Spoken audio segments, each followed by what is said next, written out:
Evidentemente, a universidade, como ela é, imersa numa sociedade de classe e determinada pelo Estado, pelos recursos do Estado, pelos critérios do Estado burguês, e tradicionalmente sendo um centro de ensino elitista, nas alturas, ela imprime nas ciências sociais, em particular, um método de pensamento, uma perspectiva de classe também e de pesquisa, no ensino e na pesquisa, que termina sendo uma barreira para entender a sociedade. O projeto das ciências sociais é entender a sociedade, interpretar, mas na prática o que termina acontecendo, por essas razões que eu citei antes, é uma pesquisa comprometida, assim, limitada, com um horizonte muito pobre, e que termina recheando as bibliotecas, os doutorados, os mestrados, as teses, tudo isso que vai se acumulando imensa massa de pesquisa que, do ponto de vista de interpretar a realidade, tem um valor muito precário.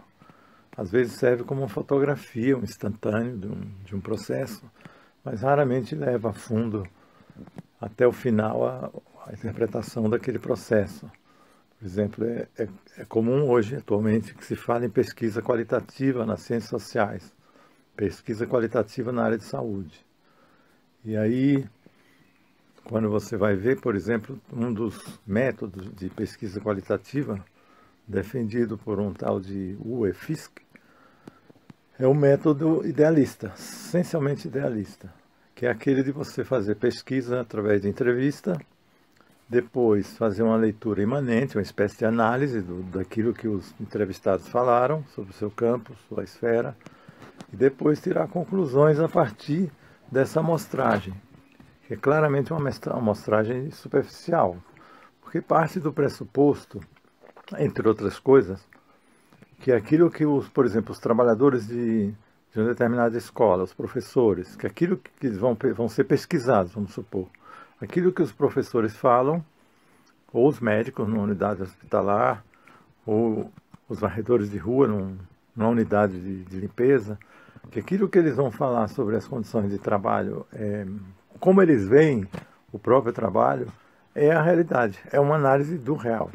Quando a gente sabe que a maioria das pessoas submetidas ao trabalho escravo, a falta de uma mídia que informe, de fato, de escolas sem senso crítico e todas as privações possíveis, mais a alienação religiosa e acadêmica também, que essas pessoas vão ter noção profunda da mecânica de expoliação que elas estão vivendo, das razões do desconforto do trabalho que elas estão vivendo.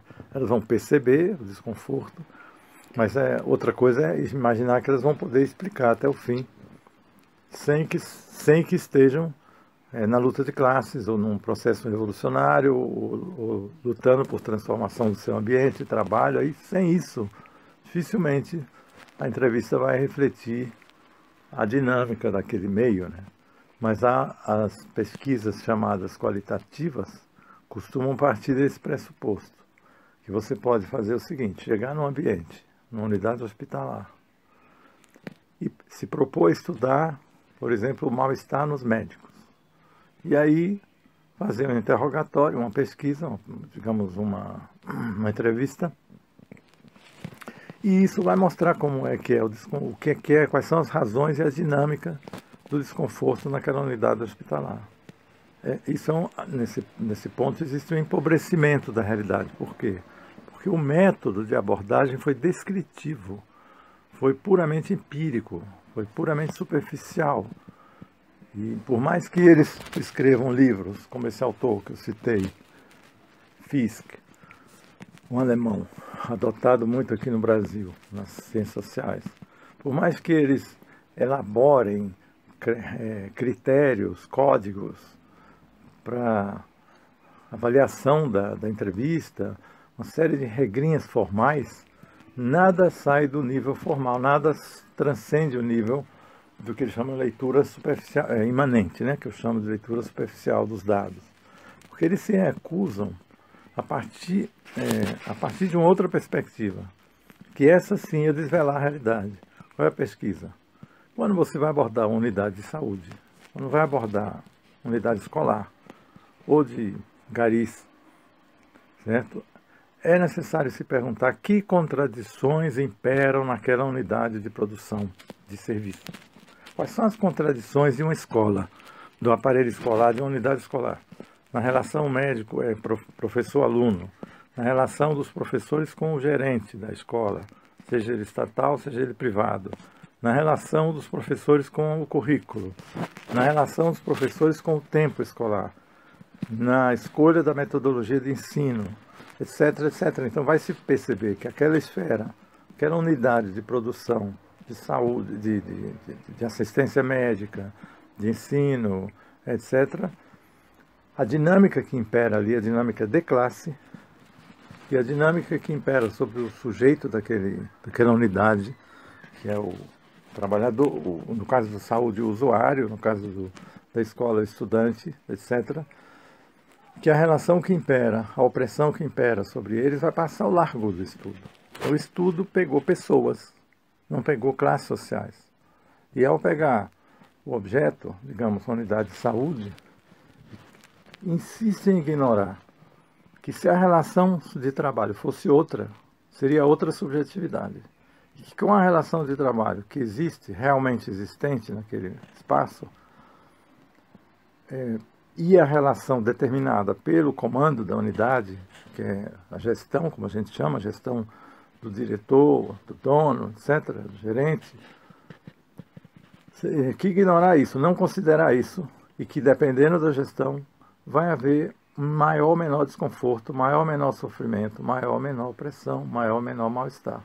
Que isso é determinante. Vou dar um exemplo. Você tem uma unidade hospitalar, onde os médicos, um pronto-socorro, tem que atender 60 pacientes em 4 horas, em 6 horas, que tem que atender 100 meios, que não podem formular mudança de conduta, de procedimento naquela unidade, como fazer para diminuir a fila, que vai atender pacientes, por sua vez, que não tem comida, não tem calçado, não tem como se proteger do frio, ou vivem em relações de opressão ou de exclusão. Como é que você vai entender aquela unidade? Então, é um velho aforismo da dialética que você sempre vai abordar um objeto concretamente. Significa dentro da sua lógica. A lógica, as tendências, as contradições e as determinações daquele objeto, daquela unidade de saúde, no caso, daquela escola, no caso, daquele batalhão de garis, no caso, e sua relação com os instrumentos de trabalho, com a rua, com o gerente, com o capataz. Se esses elementos não entram na análise, ou seja, se não há um desvelamento da relação social que existe naquela esfera, nada vai ser entendido, nada irá ser entendido até o fim. No máximo, o trabalho escolar vai naturalizar aquelas condições que geraram sofrimento, e no máximo vai fazer uma fotografia, um instantâneo daquela situação, e o resultado final é um trabalho pobre, empobrecedor, funcional para a universidade continuar existindo, e se reproduzindo e reproduzindo gente alienada. Por quê? Porque se esse tipo de análise, de abordagem, que eu chamo de superficial, das aparências, ele continua existindo, do recorte, o que acontece é que a universidade, ou seja, aquele cientista estará trabalhando um objeto sem usar uma teoria social, científica, sem entender que a sociedade não é um amontoado de pessoas ou de serviços, sem entender que as hipóteses que foram estabelecidas para aquela pesquisa, elas vão ser, mesmo que confirmadas ou negadas, vão ser trabalhadas com categorias idealistas, conceitos idealistas. Por quê? Porque a natureza do processo escolar, ou do processo de um hospital, envolve relações de opressão, envolve o usuário que vive uma vida de opressão e privação, envolve uma cultura de classe que é vigente a partir da direção do hospital e do Estado, envolve uma finalidade para aquele hospital que não tem a ver realmente com oferecer saúde nem prevenção, e sim de se desencarregar, oferecer unidades que fazem X atendimentos, preencher as estatísticas oficiais com números de consultas, de exames, etc. Mas não tem no agente de saúde, no caso, e nem no usuário um sujeito. Ninguém é protagonista. O médico recebe uma tarefa, um tempo para realizar a tarefa, às vezes mais meios, menos meios, mas ele é alienado do seu trabalho. O seu objeto de trabalho ele não incide sobre ele. Ele não incide sobre a qualidade da consulta, o tempo da consulta, a administração da unidade de saúde, como poderia ser melhor administrada. Não entra para ele. E o paciente tampouco é protagonista. Muito menos o paciente, muito menos os funcionários, trabalhadores da unidade, nada disso. Então, como é uma relação autocrática, imposta, e bem funcional para o Estado, que corta verbas, que corta insumos, que impede que sejam usados métodos alternativos e tudo mais, o resultado final é que aquela esfera vira um espaço de sofrimento. E o resultado final é que o pesquisador que se aproxima daquela esfera, pelas aparências, que vai mensurar o sofrimento, mensurar o desconforto, por exemplo, um pesquisador bem intencionado, ele não vai fazer pesquisa qualitativa coisa nenhuma, porque ele está abordando um objeto estático, que tem espaços, regras, etc., mas que não são contestadas. Então, se vai se estudar, por exemplo, a taxa de suicídio entre os médicos, que é mais alta do que entre a população normal, a questão primária, que não é feita, absolutamente não é feita nas ciências sociais, seria analisar que relações sociais e de trabalho e de exploração são estabelecidas na unidade de saúde. Se o médico é protagonista do serviço, daquela unidade de produção de serviço que está em funcionamento, se ele é protagonista. Se o paciente é mero passivo, um objeto passivo, sobre o qual o médico vai trabalhar, e se a realidade do paciente que trouxe a doença, que doença não é mais médico não significa mais doença, mais saúde, e sim mais condições sociais. Então as condições sociais que vieram por trás daquele paciente vão ser consideradas ou não na unidade hospitalar? Sim ou não?